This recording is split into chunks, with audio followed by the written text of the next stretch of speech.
Hey there, those of you that tube. I hope you're well. I'm Tim Freitas from the Garden of English, and today we're going to go through the steps that will help you quickly read your synthesis sources when it comes to exam day. Before I do though, I want to just give a quick shout out to a student named Varun who recently made a free web platform called Check. This is a website that encourages students to submit their own work in any content area and peer edit others' works so they can prepare to ace their national exams or their classes in general. You can honestly find any content area there. I've linked Check in the description, so you're going to want to make sure that you check it out. Alright, if you haven't already seen my prompt breakdown video for synthesis, this video isn't going to make any sense. So you're going to want to make sure that you watch that. But assuming that you have, I want to remind you that we're using a horror prompt that I wrote and all the sources that are tied to it. You're going to be able to find that in the description right below this video. Let's get to business. The first step of quickly reading synthesis sources is tied directly to the first step of the prompt breakdown, which is the argue ideas and not things. When you read every source, you want to keep the ideas in mind that you actually found in the prompt, because when you read those sources, you want to actually ask yourself, do these ideas show up in this source? Or you could ask yourself, does this source explore any of the ideas that were on the front page? If you notice that a source relates to an idea, just mark the source letter next to the correlating idea that you wrote out on that first page. Considering the ideas you found from the prompt helps you read more quickly because you actually know what you're looking for as you read. And with a greater purpose for reading, you're able to focus on what you're reading all the more. If I'm doing this, I'm no longer reading a source just to try to figure out what it actually says. I'm reading the source now, exploring it for ways that it relates to entertainment or horror or psychology or any of those ideas that we found. Reading with a purpose is significantly easier than reading not knowing what you're looking at all. Marking the sources next to their corresponding ideas can also help you put the sources in conversation with one another when you move on to writing your essay. And generating source conversations in your paragraphs is one of the ways that you can make your writing more sophisticated. In the document below this video, you're going to notice that for the sake of time, I've already matched all the sources to the ideas that I found in the prompt. But the front page of the document should give you a good indication of what you're trying to do as you consider this step of trying to read more quickly and read for ideas when you look at your sources.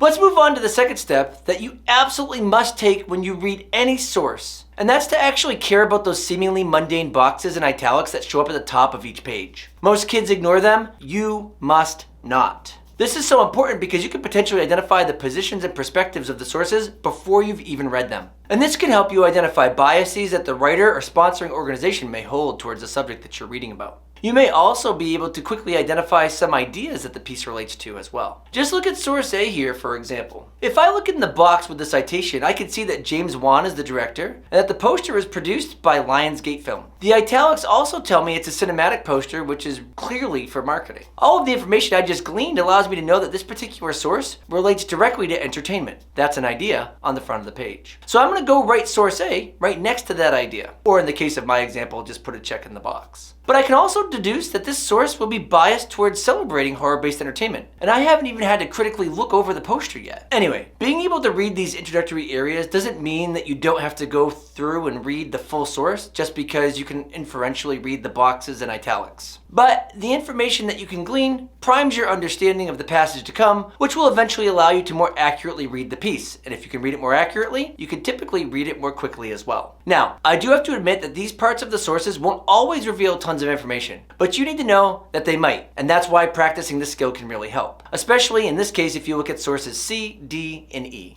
Alright, step 3. Here's the number one success. Click the like and subscribe button for this video and for the Garden of English's channel. Yep, that's it. Liking and subscribing to the Garden of English has been clinically proven to raise your intellectual ability. Okay. The real step 3 is this, and it's actually our last step too. To quickly get through your sources, especially for multi-paragraph sources, read the introduction and the conclusion paragraphs to see if you may want to include that source in your argument. Now, I'm not suggesting that you never read the full source, but you're only required to cite 3 different sources in your synthesis paper on exam day. Because of this, you want to spend your time fully reading the sources that you think you'll use, and we want to just not waste our time with ones that we know that we won't. Reading the introductory and conclusion paragraphs of each source will give you a good sense of the argument that the source is making and supports. So if you read the intro and conclusion and realize that the information in the source may not seem entirely useful to what you're trying to develop, don't bother reading the whole thing. Move on and use your time on a source that will be of much more help to you. Once you glance over all the sources in this manner, mark at least 3 of the sources that you'd like to read a little bit more critically, and check those sources out, keeping the first 2 pointers that I've given you in this video in mind. And as you just read the introductions and conclusions, even if you don't plan on using that particular source, you may consider matching that source to any of the ideas on the front page that you found, because you may decide you want to change your mind. If you change your mind and want to include that source, go on ahead. Just pull quotes from the intro or the conclusion. That's okay. If you practice these 3 quick steps before test day, you'll notice it won't take long for you to get through your sources more quickly and more purposefully. All of what I suggested will also make writing body paragraphs 10 times easier, especially as you generate conversations between your sources. After you practice reading your sources like this, make sure you like this video, subscribe to the Garden of English, and check out what's over here to further review for your APLA exam and learn how to produce the best thesis statements for your synthesis paper that YouTube can provide.